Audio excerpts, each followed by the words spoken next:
Serve பண்ண copy காட்ட சொல்லுங்க, நீங்க ப்ரொசீட் பண்ணுங்க. இல்லைன்னா நிறுத்த சொல்லுங்க. இல்லை மேடம், தேவராஜ் கொடுத்த காப்பின்னா போயிட்டே இருக்க மேடம். போயிட்டே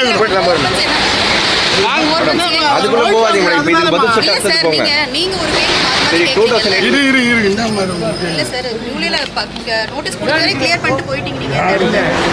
மேடம் முன்னாள் ஒரு மீட்டிங் நடக்குது மேடம். அவர் செந்திலியா எப்படி கூடுமா? செந்திலியா எப்படி கூடுமா? செந்திலியா எப்படி என்னண்டா ஷோகாஸ் நோட்டீஸ் ரெடி ஆகுது சார், உங்க கிளைண்ட் கூட்டு வந்து கையெழுத்து வாங்க சார் சொன்னாரு மேடம். அதே மாதிரி இருப்பா லாக் அண்ட் சீல் இருக்கு. எது சார் லாக் அண்ட் சீல் முன்னாள் மீட்டிங் மேடம் நீங்க நியூஸ் வந்தது மேடம் நியூஸ்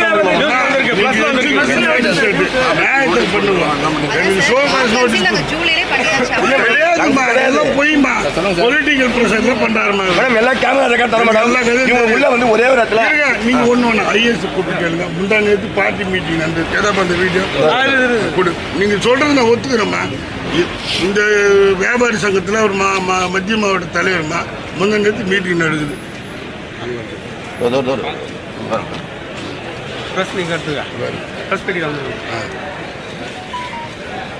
மேடம்க்கு தப்பான தகவல்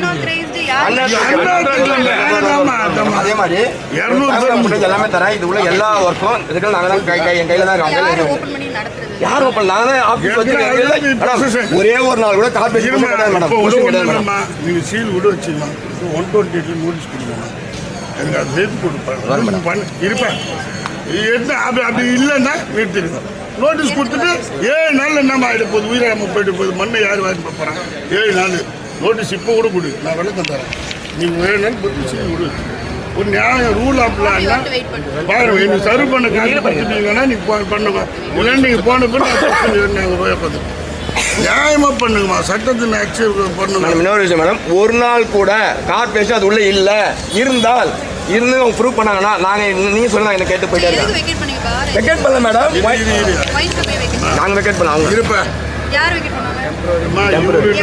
இருமா. இவர் லெட்டர் தராருமா விசாகன் ஐஏஎஸ்க்கு, ராஜ்குமார் எம்ஜிக்கு லெட்டர் தராரு. இந்த இடம் வந்து கோர்ட்டில் சிவில் கோர்ட்டில் கிரிமினல் கோர்ட்டில் கன்விஷன் ஆகிடுச்சு. இது இடம் நாங்கள் பொசிஷன் எடுக்க போகிறோம், அதனால் நீங்கள் வந்து கடையை வெக்கேட் பண்ணணும்னு இவர் லெட்டர் தராரு. இந்த லெட்டர் பேஸ் பண்ணி தான் விசாகன் சார் டிஎம்என்ற சொல்லி கடையை வெக்கேட் பண்ணுறாரு. இல்லைம்மா நாங்கள் தான் இந்த எடுத்து கொடுத்தோம். இல்லைம்மா ஹைகோர்ட்டில் வந்து ரிட்டு ஃபைல் பண்ணியிருக்கோம். ஹைகோர்ட்டில் ரிட்டு ஃபைல் பண்ணுவோம். மேனேஜரும் லெட்டர் எழுதி கொடுத்தாரு. ரிட்டில் நீங்கள் ஆர்டர் வாங்கினதா டாஸ்மார்க் மேலே ஆர்டர் வாங்கினதா நாளைக்கு வருதுமா லிட்டு விட. அவங்களும் அப்பீர் ஆகி கவுண்டரும் போட்டாங்கம்மா.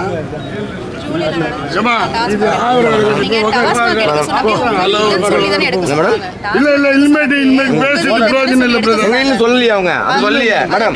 மேடம் யாருமே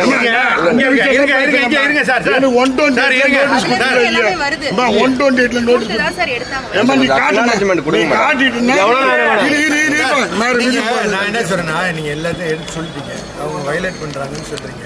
வயலேட் பண்ணாங்கன்னு வீடியோ எடுத்து கண்டம் போடுறீங்க. போங்க, ஒன்றும் பிரச்சனை இல்லை. அது ஒன்றும் பிரச்சனை இல்லை. அதை தாண்டி நீங்க நாங்க ரோட்டை மறிப்போம், பப்ளிக்கை மறிப்போம், அது நாங்க வந்துடுவோம்.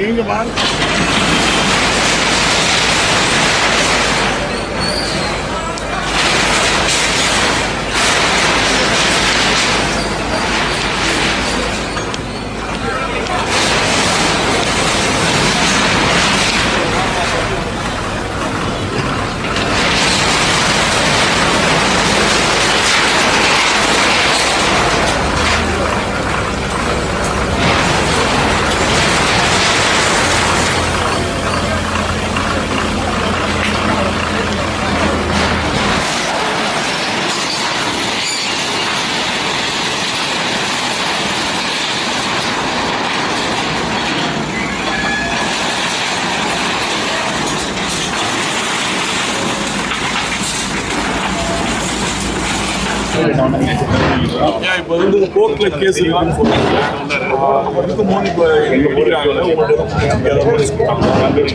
இது வரைக்கும் ஆரம்பத்துலேருந்து ஒரு நோட்டீஸ் கூட சென்னை மாநகராட்சியோ வேறு எந்த நிர்வாகத்துலேருந்து எனக்கு நோட்டீஸ் இஷ்யூ பண்ணல. நோட்டீஸ் இஷ்யூ பண்ணாமலே வந்து அராஜகமாக இடிக்கிறாங்க. நேற்று கூட நாங்கள் டிசி ஆஃபீஸில் போயிட்டு இந்த மாதிரி இருக்குதுன்னு சொல்லிட்டு டாக்குமெண்ட்லாம் காமிக்கிறப்போ இது நாளைக்கு நடக்காது, நீங்கள் நாளைக்கு 10:30 மணிக்கு ஏசி ஆஃபீஸில் போய் பாருங்கள், உங்கள் டாக்குமெண்ட்ஸோடு போய் பாருங்கள், கார்ப்பரேஷன் அதிகாரிக்கிட்டையும் சொல்லியிருக்கிறோம், கார்ப்பரேஷன் அதிகாரிகள் அவங்களுடைய டாக்குமெண்ட் எடுத்துகிட்டு வருவாங்கன்னு சொல்லிட்டு தான் எங்களை அனுப்பிச்சார். ஆனால் இன்றைக்கி காலையிலேயே 7 மணிக்கு வந்து இப்படி அராஜகம் பண்ணுறாங்க. அதுக்கு காவல்துறை உறுதுணையாக இருக்குது. கேட்டால் எங்களுக்கு அதை சொன்னாங்கன்றாங்க. காவல்துறையிலையும் அந்த டாக்குமெண்ட்டு நம்மக்கிட்ட காட்டல, அவங்களுக்கு கொடுத்தாங்களோ இல்லையோ அது நமக்கு தெரியாது. ஆனால் நம்ம டாக்குமெண்ட்டு 1936 நம்ம டாக்குமெண்ட்டை காட்டுறோம். எனக்கு விற்றவங்க, அதுக்கு முன்னாடி விற்றவங்க, அவங்க வாரிசுகள் எல்லாரும் ரெக்கார்டும் இருக்குது, அதை காட்டுறோம். நாங்கள் என்ன பண்ணுறது, மேலிட உத்தரவு, நாங்கள் ஒன்றும் பண்ண முடியாதுன்னு சொல்லிக்கிட்டு இருக்காங்க. அதுதான் சொல்ல மாட்டாங்க. எங்களுக்கு ஜட்ஜ்மெண்ட் பண்ண முடியல. நேற்று கூட இந்த டிசி கிட்ட பேசும்போது, சரி சார் நாளைக்கு போய் அது நடக்காது, நீங்கள் இதை உங்கள் டாக்குமெண்ட்டை காமிங்க, பிரச்சனை வராதுன்னு சொல்கிறாரே தவிர வராது. மாநகராட்சி தரப்புல இருந்து ஏதாவது கொடுத்துருக்காங்க? ஒரு நோட்டீஸ் மாநகராட்சி தரப்புலையும் இல்லை, தாலுகா ஆஃபீஸ் மூலியமாகவும் இல்லை, எங்கேயும் கிடையாது. என்னது டிஆர்ஓ பெண்டிங் இருக்குது. இந்த மாதம் 3ஆம் தேதி டிஆர்ஓ நோட்டீஸ் கொடுத்தாங்க. அதுக்கு நாங்கள் போய் பதில் சொன்னோம்.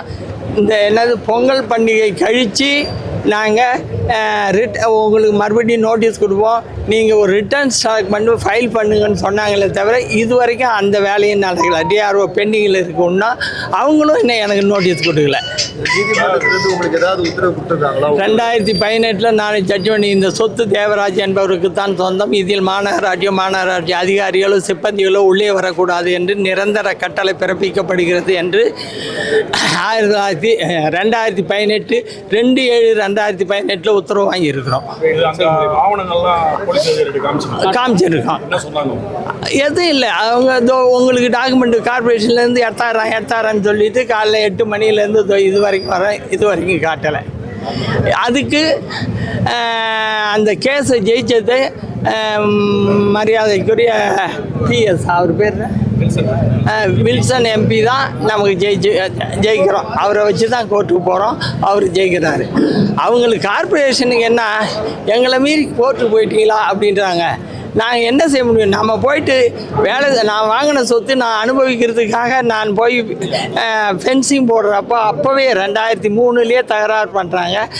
அப்போவும் நம்ம இதுதான் சொல்கிறோம், இது எங்கள் சொத்துங்க, நாங்கள் கல்யாணம் பண்ண போய் இடம், இது நாங்கள் கல்யாணம் பண்ண கட்ட போகிறோம், இது மாநகராட்சி, இந்த பார்க் இடம்னு பொய்யான தகவல் சொல்கிறாங்க.